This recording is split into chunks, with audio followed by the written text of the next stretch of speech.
तर हाय नमस्कार everybody, how are you, how do you do. I am fine everybody. कसे आहात सगळेजण? बरे आहात का? I am fantastic everybody. तर मी जरा जरा सुशिक्षित बोलायला शिकली या. कोणी नावं ठेवू नका, कारण बरेच जण मला म्हणत असतात की राधे, म्हणजे म्हणत असतात की राधे तुझी भाषा बदल. तुझ्यासारखंच आमची लेकरं पण गावंढळ बोलायला शिकल्यात तुझे व्हिडिओ बघून बघून, त्यामुळं तू जरा तुझी भाषा बदल. तर माझ्या प्रिय बहिणींना मला असं सांगायचं आहे की मी जी भाषा बोलते ना त्या भाषेमुळंच मी का नाही प्रसिद्धी मिळवली. त्या भाषेमुळं मी प्रसिद्धी मिळवली, मी व्हायरल झाली, मी फेमस झाली. तीच भाषा सगळ्यांना आवडती. मग आता मी प्रसिद्धी मिळवली म्हणून, कारण ज्या गोष्टीमुळं आपल्याला प्रसिद्धी भेटली किंवा ज्या गोष्टीमुळं जर आपण जगत असन खातपेत असलं तर मग परत आपली सुधारणा झाल्यावर ती गोष्ट का आपण विसरायची, बरं का, असं मला वाटतंय. म्हणजे ज्याच्यामुळं मी प्रसिद्धी मिळवली, फेमस झाली, तर त्या भाषेला मी परत का सोडून द्यायचं. आणि दुसरी गोष्ट, मी का बदलायचं. तर जशी मी लोकांना आवडते ना मी तशीच अजून पण आहे. कधी कधी करते फॅशन, पण ती फॅशन मला सूट होत नाही. बरोबर आहे का नाही? तर मी आता जस्ट लाईव्हला आली होती, तर बरेच मला प्रश्न विचारलं होतं. मग त्यांना सगळ्यांना मी म्हणलं की मी लाईव्ह तुमच्यासंग गप्पा मारायलाच आले. आज तर काय मला व्हिडिओ करायला मूडच नव्हता. मग म्हणलं चला टाईमपास म्हणून थोड्याशा गप्पा माराव्यात. तर त्याच्यामध्ये मला बरेच काय प्रश्न विचारलं. मग मी परत विचार केला की हे सगळं लाईव्हला सांगण्यापेक्षा म्हणलं ह्याचा व्हिडिओज बनवलेला काय वाईट आहे का नाही, म्हणून मी व्हिडिओ बनवायला घेतलं. तर एक ताई म्हणत होती की राधे तुला सगळंच व्हिडिओमध्ये सांगायचं आहे, तर तू लाईव्ह आलीच कशाला. तर मी आली होती का नाही तुमच्याकडून थोडंसं मार्गदर्शन घ्यायला, गप्पा छप्पा मारायला. पण तुमच्या जरा थोडंसं लाईव्हमध्ये आले ते माझा व्हिडिओच व्हायला लागला. नाहीतर आज पण व्हिडिओला सुट्टी पडली असती, कुणीतरी मला मार्गदर्शन दिलं. तर पहिला प्रश्न मला एक विचारला होता की राधे तू आंघोळ केली का, म्हणजे अजून आंघोळ केली नाही का. तर मला त्या प्रश्नाचं उत्तर असं देऊ वाटायला लागलंय की मी सकाळी जी व्हिडिओ सोडला होता का नाही ते सकाळी 7 वाजता सोडला होता, म्हणजे बनवला सकाळी 7 वाजता. मग आता 7 वाजता व्हिडिओ बनवलाय म्हणल्यावर त्याच्यावर 8 वाजल्या, 9 वाजल्या, 10 वाजल्या, आता 1 वाजली. मग आता आंघोळ बिंघोळ करून मस्तपैकी फ्रेश झालेली आहे. मग म्हणलं चला थोडीशी लाईव्ह घ्यावं, तर बरेच प्रश्न आले. मग म्हणलं एक व्हिडिओ होईना आपला. तर ते तुम्हाला वाटायला लागलं मी पारुशीच आहे, तर पारुशी नाही, एवढी पण फ्रेश नाही झाली. आपल्या झिंजा गळ्यात कशाला, म्हणून मी आपल्या केस लबरात अडकवले ते. आणि आंघोळ, त्याचा अर्थ आंघोळ माझी झालेली आहे, सकाळीच आंघोळ झालेली आहे, फक्त केस गळ्यात होती. नंतर तुम्हाला सांगते, आंघोळ झाल्याच्या नंतर आपलं दोन्ही बाथरूम धुतली. वटा तर कालच धुतलेला आहे, वटा खालचा तर कालच झाडलेला आहे, तुम्ही बघितलाच. मी काय रोज रोज झाडत नाही खालचा वटा, आपलं दिसाड 2 दिसाड झाडत असते. लय म्हणजे कागद कुगद घाण घुन दिसायला लागले तर ही खालचा वटा झाडत असते, कारण का ना तिथं लय माती ही आहे ना. मग ती सगळी झाडून झाडून रोज सगळं ती माती निघून जाते तिथली, मग खड्डा खुड्डा असा पडतो. आणि सध्या पावसाळा असल्यामुळं काय ते सारवण काढलेलं नाही. आता अजून एक प्रश्न असा होता की राधाताई तुझ्या कष्टानं बांधलेलं तू घर एकदम सुंदर आहे, तू नको कुठं सोडून जाऊ, आहे का नाही. तर नाही का सोडून जात, वेळ आली होती, वाटलं होतं गाव की ममता, शहर में आया मैं जोगी हमता, असलं झालं पूर्ण माझ्या संग. म्हणजे गावाकडून मी सिटीमध्ये कामासाठी कष्टासाठी गेली, पण काय तिथलं आपलं जुळलंच नाही. बीपी कमी झाला, आजारी पडली, पाणी पचलं नाही, आणि ते कमवायचा 4 आणे घालवायचं 12 आणे असं झालं. त्यामुळं का ना तिकडून मग मी आली, 1 लेकरू इकडं 1 लेकरू तिकडं, परत घरदार, परत झाडाझुडपाचं वाटोळ व्हायला लागलं, परत कारभारी.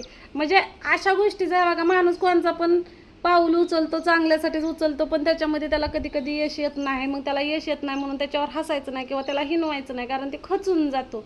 आता माझी इच्छाच मिली बघा.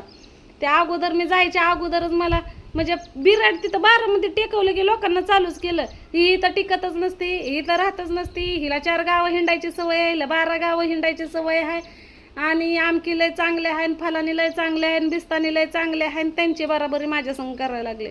अरे ती आहेत आणि मी राधा आहे. माझं रक्त वेगळं, त्यांचं वेगळं, त्यांचा DNA वेगळा, माझा DNA वेगळा, त्यांचा बाप वेगळा, माझा बाप वेगळा. आणि मग तुम्ही त्यांच्याबरोबर माझी बरोबरी का करता? नाही केली पाहिजे ना.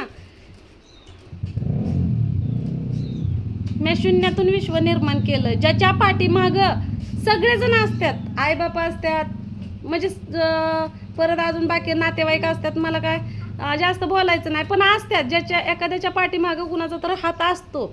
असे लोक जर पुढं जात नाहीत, खात्यात आणि हाकत्यात, एवढंच करतात. पण माझ्या पाठीमागं माझ्या नवऱ्याचा किंवा माझी लहान मुलं असताना, माझ्या कुणाचा हात नसताना मी स्वतःचं काहीतरी केलं, जीवनात येऊन काहीतरी केलं, स्वतःचं हे सगळं. म्हणजे पूर्वजांना दिलेलं पण नाही, वाटा हिस्सा दिलेला नाही, काय सुद्धा नाही. त्याच्यातून मी स्वतःचं उभं केलं. तरी पण मी हे सोडून मी जगायसाठी बाहेर गेली होती. पण लोकांना अगोदरपासून सुरुवात केली की हे टिकत नाही, राहत नाही, आणि तसंच झालं. माझं मन दुखवलं गेलं. पण काही जणांना धीर नाही दिलाला, तर काही जणांना धीर पण दिला की राधे तू इथं नाही हे करू शकत, आपलं घरदार चांगलं आहे, सगळं तू कष्टानं कमवलं नव्हतं तेव्हा वेगळी गोष्ट होती, हाय तर तू आपलं गावाकडं जा, असं म्हणून त्यांना मला दिलासा दिला. आणि मी इथं आल्यानंतर परत अजून फ्रेश झाले. आता ही झालं दुसऱ्या प्रश्नाचं उत्तर की बाबा राधे तू घर सोडून जाऊ नको, मी काय जात नाही. तर चला आता मी घर आज म्हणजे धुणं राहिले धुयचं बरं का, पाणी गेल्यामुळं. तर तुम्हाला दाखवते, लेकरं घरीच आहे. तर भाजी कशाची केली ही पण दाखवते. तर हा बघा, मी रोजच्या रोज घर अशा आवरते. हा बघा, सगळं झाडून पुसून सगळं व्यवस्थित आहे. इकडला खाट इकडं लावलाय, तुम्हाला तर सांगितलंच मी, आहे का नाही. इकडं लावलाय खाट. तेवढं आमचं 12 महिने 18 काय कपाट उघडच असतंय बघा. तिथं फॅन लावलाय. आता चला तुम्हाला दाखवते इकडून. बघा, सण्यानं देवाची पूजा केली, दिवाबत्ती ही लावलाय. तर हे बघा, इकडं सगळे भांडी बिंडी घासून किचन वाटा स्वच्छ आहे. हे बघा असं. आणि इकडली मांडणी काढून इकडं लावली होती. ही वापरायची भांडी इकडं ठेवल्यात. सण्या पिण्याची बाटली नेऊन बाहेर ठेवून असं हे केलेलं आहे. तर सण्याला तुम्हाला सांगते, सण्याला कुणीतरी का नाही स्वामी समर्थाचा फोटो दिलेला आहे. तर बघा, आता सण्यानं रपाटा खाल्ला. आता त्याचं काय म्हणतात ते, एक रपाटा खाल्ला आणि त्याला काम लावलं. आणि इथं लागली मी भाकरी करायला. ह्यात रात्रीचं कालवण आहे, तुम्हाला सांगितलंच मी. मग त्यामुळं म्हणलं तुम्हाला दाखवाय ना ग, सांगाय ना ग, त्यामुळं. तर सण्याला दिला एक रपाटा ठेवून.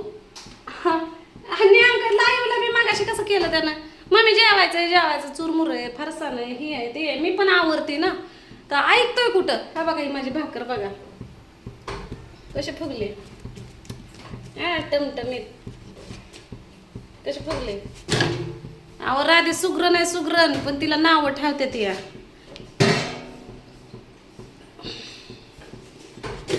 पहिलं सण्याला जेवाय देते. ह्याच्यामध्ये आहे कालवण. इथं एक भाकर थापून ठेवली, आणि इथं अजून एक. आमच्या तिघाला 3 भाकरी करणार, एक सण्याला, एक मला, आणि काळीला. ती झाली सण्याची भाकर. सण्याला दिलंय काम बघा. नियम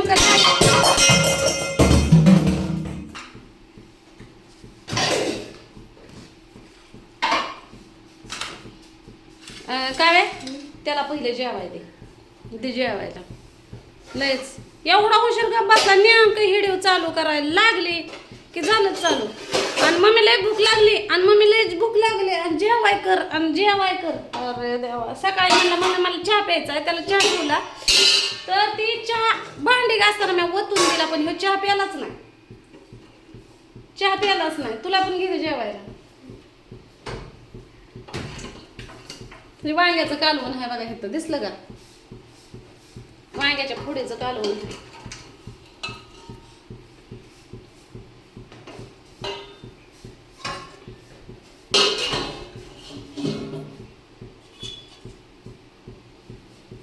भाकर आहे ती, आणि तू बी घे खाऊन.